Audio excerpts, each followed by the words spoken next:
Welcome to Buzz Around the Globe. The Prime Minister of Haiti has finally bowed to pressure and resigned. The Haitian Prime Minister announced earlier on Tuesday, after an intense international pressure was mounted to save the country overwhelmed by violent gangs, that some experts actually say have unleashed a low-scale civil war.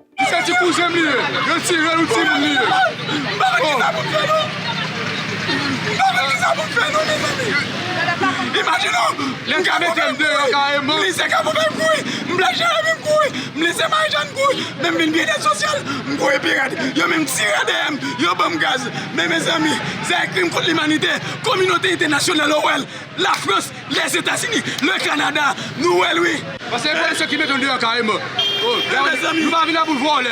Nous va prendre rien. Il y a un coup de nez, il y a une ravine.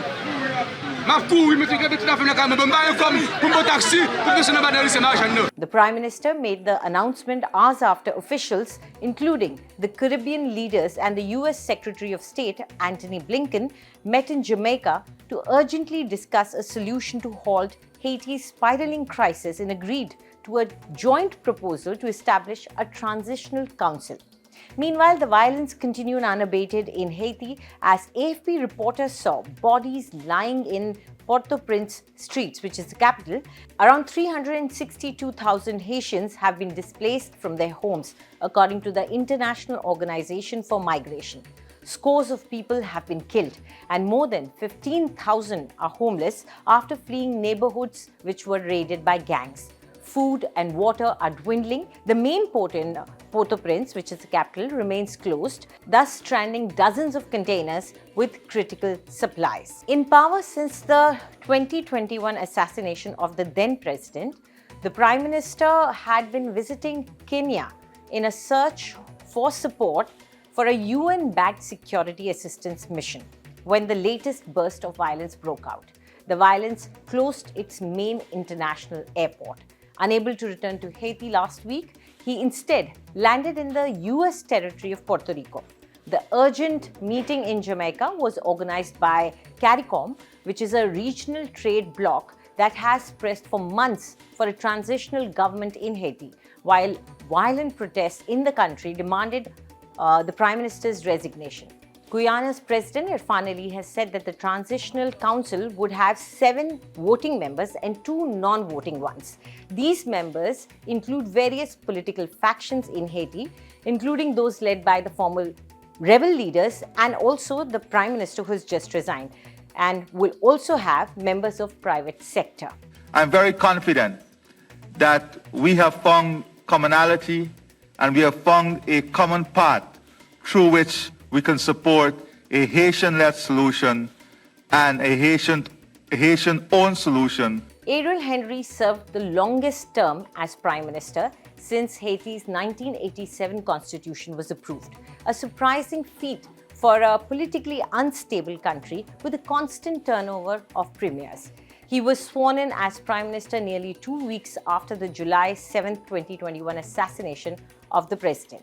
Critics of Henry note he was never elected by the people, much less the parliament, since it remains non-existent after the terms of the last remaining senators expired in January 2023, leaving Haiti without a single elected official. Earlier on Monday, Antony Blinken announced an additional $100 million to finance the deployment of a multinational force to Haiti. Blinken also announced another $33 million in humanitarian aid and the creation of a joint proposal agreed on by Caribbean leaders and all of the Haitian stakeholders to expedite a political transition and create a presidential college. He said the college would take concrete steps, which he did not identify, to meet the needs of Haitian people and enable the pending deployment of the multinational force to be led by Kenya. As Haiti prepares for new leadership, some experts question the role that heavily armed gangs who control 80% of the capital will play. Gangs have supremacy in terms of controlling the capital. If they have that supremacy, it's no longer a question if you want them at the table. They may just take the table, as experts say. While leaders met behind closed doors, Jimmy Cherzier, who is considered Haiti's most powerful gang leader, told reporters that if the international community continues down the current road, it will plunge Haiti into further chaos. He said, "We Haitians have to decide who is going to be the head of the country and what model of government we want. We are also going to figure out how to get Haiti out of the misery it's in now." Haitians have been displeased for a long time with the international control over their politics and the use of civilian armed gang armies by the political leaders for their goals. Powerful gangs have been attacking key government targets across Haiti's capital of Port-au-Prince since February 29th, when the attacks began. Henry was in Kenya and pushing for the United Nations-backed deployment of a police force from the East African country after it was delayed by a court ruling late Monday, that is Kenya. The Haitian government announced it was extending a nighttime curfew until March 14th in an attempt to prevent further attacks. Do tell us what you think about this video in the comments section. And for more news updates, subscribe to India Today.